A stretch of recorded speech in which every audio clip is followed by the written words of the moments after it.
It amazes me that even in this dark time in American history, the people who are the biggest betrayers of everything this country is supposed to be can quote Martin Luther King out of one mouth and say, "I hate you for your skin color, for the fact you can't speak English properly, for the fact that you worship differently out of the other." You see, Dr. Martin Luther King, he had a dream.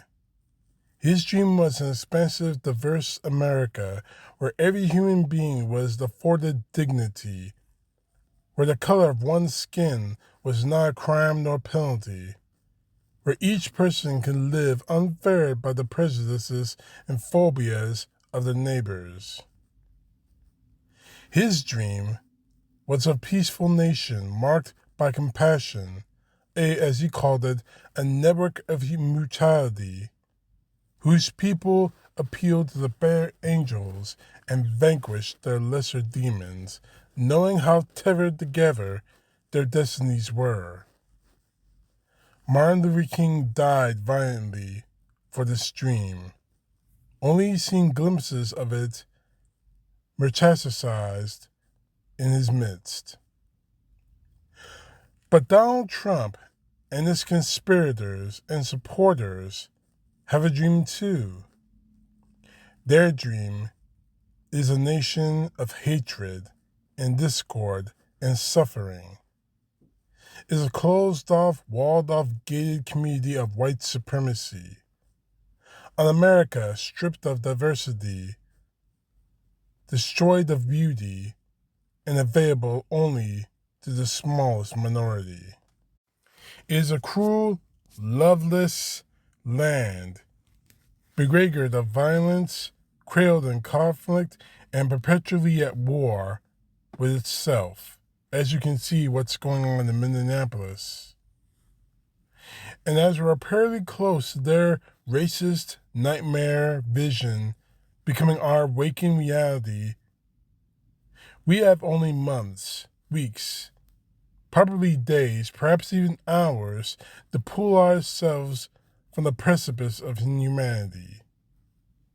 The America Dr. King dreamed of is still a place off in the distance, still an inspiration, a great hope yet unrealized, a glorious reality not stepped into. It is a beautiful dream still relegated to the yet to come, still only the stuff of slumber. And while these things remain true, we who believe in the dream can't rest at all. We can't celebrate his life adequately without reminding this nation, as he said, the fierce urgency of now. The now is more fiercely urgent than it's ever been. It's a fine thing to contend that you may celebrate the man, post memes and share quotes and invoke his name, but know that these things are easy. There's no real cost to them, and no investment of yourself in them. They're the cheapest and safest form of activism.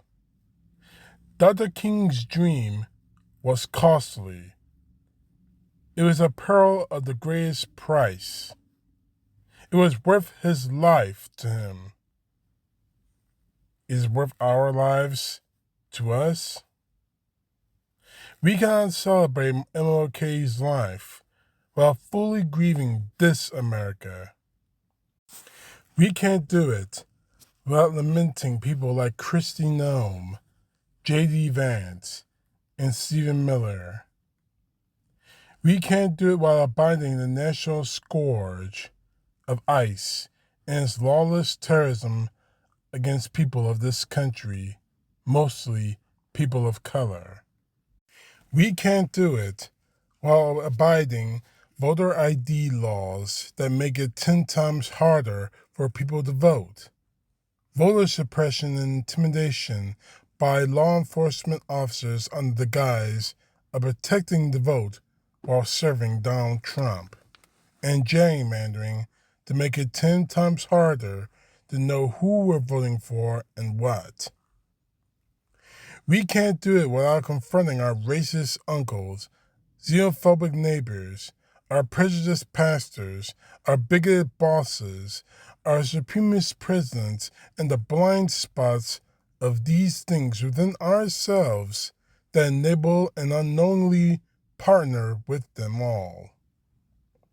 We can't do it without seeing the privilege we are both blessed and afflicted with, without fighting to craft something redemptive out of it, without leveraging it at the cause of the dream, without fashioning all of this into a shield against the dream killers like Donald Trump. And we cannot celebrate Martin Luther King's life, honor his memory, mourn his passing, or continue his work without actively and loudly resisting Donald Trump and his minions. We can't do it without pushing back at the supremacy on display on a daily basis by the MAGA movement, or tolerate legislation targeting refugees, or excusing his remarks about dark-skinned immigrants that he pretty much says almost on a weekly basis. We can't do it while normalizing the way he and the MAGA dehumanizes Muslims. We can't do it while letting him vilify people of color. We cannot do it while he takes us backward to the days before Martin Luther King was born and his dream was made. We who share Martin Luther King's dream need to be stewards in that dream in such a way that brings us conflict, discomfort, and injury, because his dream requires such things from the privileged. It requires a cost greater than the seconds it takes to make a social media post. In these moments of great consequence, we who gather as people of faith, morality, and conscience must decide which vision of this nation is going to work for us, fight for, and leverage our lives for. On the day, 57 years after his assassination, we need to choose the America we leave for those who follow us. Who will we be? What will we stand for? Which dream will we choose? Dr. King's and his dream and his life are so worth celebrating. They're worth remembering and pausing to honor. But more than that, they are worth living, fighting, and dying for. May we, who share his dream, steward it well until it is no longer a dream at all, but the glorious reality of our national daylight. May we see the dawn arrive in our time. And I'm going to make this message for you, Trump. We know that you are nothing more than a racist.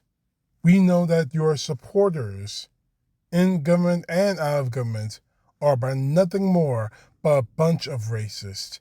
You remind me of the people like Sheriff Bull Connor on the Edmondson-Pettus Bridge on Bloody Sunday, the day that they attacked unarmed, peacefully marching African Americans who merely wanted to have their voices heard in the cause of freedom and justice.